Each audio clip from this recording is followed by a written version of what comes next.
शामली जनपद के कांदला थाना क्षेत्र के ग्राम खंद्रावली में एक युवक की हत्या के सनसनीखेज मामले का पुलिस ने मात्र 24 घंटे के भीतर सफल अनावरण कर दिया है। यह हत्या किसी हादसे का परिणाम नहीं बल्कि प्रेम त्रिकोण और आपसी रंजिश के चलते की गई थी। पुलिस ने मुजफ्फरनगर के एक युवक को गिरफ्तार कर उसके कब्जे से हत्या में प्रयुक्त अवैध तमंचा और मोटरसाइकिल बरामद कर ली है। 1 मई की शाम करीब 7 बजे सूचना मिली थी कि खंद्रावली निवासी आशु 24 पुत्र वीरेंद्र अपनी बाइक से घर लौटते समय हादसे का शिकार हो गया। पुलिस ने तत्काल उसे जिला अस्पताल पहुंचाया, जहां उसे मृत घोषित कर दिया गया। शुरुआती जांच में पुलिस ने इस सड़क हादसे का मानकर पंचनामा भरा और शव पोस्टमार्टम के लिए भेज दिया। लेकिन अगले दिन आई पोस्टमार्टम रिपोर्ट ने सबको चौंका दिया, जिसमें मौत का कारण सिर में गोली लगना पाया गया। परिजनों और ग्रामीणों का गुस्सा फूट पड़ा। सैकड़ों लोगों ने दिल्ली सहारनपुर नेशनल हाईवे पर शव रखकर जाम लगा दिया। इस दौरान कैराना सीओ हेमंत कुमार और परिजनों के बीच तीखी नोकझोंक भी हुई। बाद में एडिशनल एसपी सुमित शुक्ला ने मौके पर पहुंचकर निष्पक्ष जांच और त्वरित कार्रवाई का भरोसा दिया, तब जाकर जाम खोला गया। एसपी शामली एनपी सिंह ने मामले की जानकारी देते हुए बताया कि हत्या की गुत्थी सुलझाने के लिए स्वाट, सर्विलांस और थाना कांदला पुलिस की 4 टीमें गठित की गई थी। जांच में सामने आया कि मृतक आशु का गांव ही एक युवती से प्रेम प्रसंग चल रहा था। मुजफ्फरनगर के शाहपुर निवासी शंकर भी उसी युवती से संबंध रखता था और इसी बात को लेकर आशु ने 3 महीने पहले शंकर की पिटाई की थी। इसी का बदला लेने के लिए शंकर ने अपने साथी आकाश के साथ मिलकर आशु के सिर में गोली मारकर हत्या कर दी। आकाश कुमार पुत्र गोवर्धन निवासी मोहल्ला गड़ियान, कस्बा व थाना शाहपुर जनपद मुजफ्फरनगर में मुख्य आरोपी शंकर की तलाश जारी है।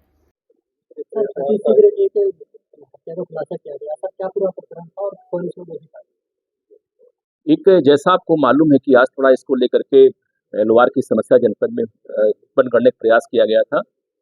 विगत शाम लगभग 7 बजे एक 112 पे क्रैश कॉल आई थी। बताया गया उसमें कि चौकी खंद्रावली थाना कांदला में एक व्यक्ति घायल होकर सड़क पे पड़ा हुआ, उसको कोई गाड़ी टक्कर मार के भाग गई है। तुरंत हमारी पीआरबी वहाँ मौके पे पहुंची, उस व्यक्ति को उठाया गया। वो आदमी उस समय बेहोश था, उसको जिला अस्पताल लेके आया गया जहाँ उसकी डेथ हो गई। उसके पास मिले परिचय पत्र से जानकारी हुई कि उसका नाम आशु है, जो खंद्रावली गांव का रहने वाला है और वो हमारे स्थानीय शामली कस्बे में एक बर्मा मार्केट में अल्ट्रासाउंड पे हमारे रिसेप्शनिस्ट के रूप में काम करता है वो। और कल शाम को ही वो अपने 6:30 बजे शोरूम से एजेंसी से निकला था और तभी वो जाके वहाँ वो घायल हो गया, उसकी मौत हो गई। हम लोग को परिजन को भी यही आशंका थी उसमें कि चूंकि ये दुर्घटना में मौत हुई है और जो क्रैश कॉल भी हुआ था वो लड़का हरियाणा का रवि था, उसी ने कॉल किया था और वो आई विटनेस के रूप में कॉल किया कि मेरे सामने दुर्घटना हुई है और इसको तत्काल एडमिट कराइए, इसको तत्काल पुलिस की इसमें नीड है। घटना में ट्विस्ट तब आया कि जब हमारी पुलिस रात में ही परिजनों की मांग पर पंचायतनामा भरी गई और रात को 4 बजे इसका पोस्टमार्टम हुआ।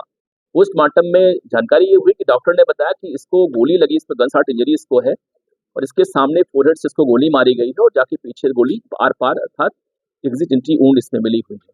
इसकी इंजरी में हल्का सा रांगे या एल्युमिनियम का अवशिष्ट मिला हुआ, जिस लग रहा कि इसको गोली मारी गई है। तत्काल हम लोग मौके पे गए, परिजन भी उससे उग्र हो गए और लोगों ने सड़क जाम करने का प्रयास किया, उनको समझा बुझा के हटाया गया उनको। तत्काल थाना कांदा पे 103 का मुकदमा दर्ज हुआ, जो पहले की 302 थी। हमारी 4 टीमें इसमें लगी, स्वाट, सर्विलांस, सचिव कांदला, सचिव कोतवाली उनकी टीम लगी। हमारे क्षेत्राधिकारी कैराना हेमंत, हमारे एसपी साहब सुमित शुक्ला जी इसमें लगे। आज दिन भर पूरी इसमें कवायद हुई, चूंकि बहुत चुनौतीपूर्ण घटना थी और मरने वाला लड़का भी इसमें अनुसूचित जाति के समाज से ही था। जानकारी ये हुई कि पूरी घटनाक्रम ऐसे हुआ कि एक उसी खंद्रावली गांव का, जहां का आशु मूल निवासी है, वहां की एक लड़की है जिसकी लगभग 23 साल है। आशु का उससे कई महीनों से प्रेम संबंध चल रहा था और दुर्भाग्य से वो लड़की की फुआ रहती है शाहपुर जनपद मुजफ्फरनगर में। वहाँ उसके बुआ का बेटा, उसका एक दोस्त है जो स्थानीय कपड़े की दुकान पे सेल्समैन है, उसका नाम शंकर है।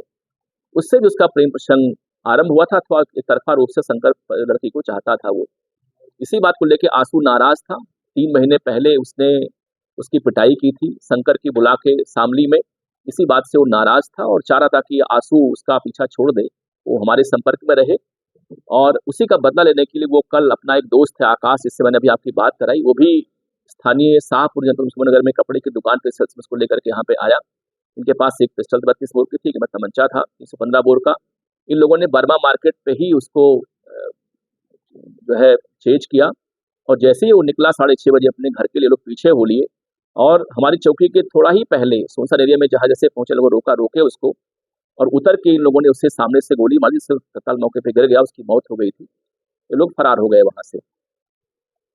पूरी कवायद में आज इसका जो दूसरा अभियुक्त था, जो वो भी मुख्य ही है, आकाश, गिरफ्तार हुआ। हमारे पास इस समय आ गया है। उसके पास एक 30 बोर का तमंचा बरामद, उसके बाद 2 कारतूस बरामद हुए हैं।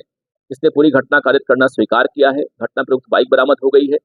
क्योंकि शंकर होशियार था, वो अपना मोबाइल बंद करके फरार हो गया, बट व्हाट्सएप से इससे बात लगातार कर रहा था वो, कि नाम तुम्हारा नहीं आया है।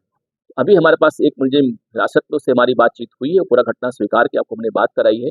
तो पूरा जो मामला है, जो हत्या, वो लव ट्रायंगल में फंसा हुआ था, और जो युवती थी गांव की, उसके ही प्रेम में आंसू भी था, और उसकी हत्या उसका दूसरा जो प्रेमी सोकाल था शंकर, उसने अपनी साथी मिलकर उसकी हत्या कारित की है। तो जानकारी थी कि आंसू को मार देगा उसका कोई नहीं, था बिल्कुल नहीं। नहीं। युवती को जानकारी संभव, अभी तक जानकारी जो हम लोग इंट्रोगेट किए उसको जानकारी नहीं थी। हाँ, ये जरूर था कि चूंकि युवती को जानकारी थी कि आंसू ने शंकर की पिटाई की है, उसी बात को लेकर के शंकर आहत था बहुत, और उसने अपने ही हम पेशा व्यक्ति जो आकाश आज हम लोग गिरफ्तार किए हैं, उसको अपने साथ लिया और ला करके उसकी हत्या किया उसने। जी बिल्कुल, चूंकि एक बहुत ही जघन्य घटना उसने कारित की है, इसलिए हमने आज ही उसकी गिरफ्तारी पर हमने घोषित किया नाम ₹1000 का, जल्दी करेंगे उसको हम लोग। अपनी राय हमें कमेंट बॉक्स में ज़रूर दें। ऐसे ही लेटेस्ट अपडेट्स के लिए हमारे चैनल रॉयल बुलेटिन को लाइक, शेयर और सब्सक्राइब करना ना भूलें।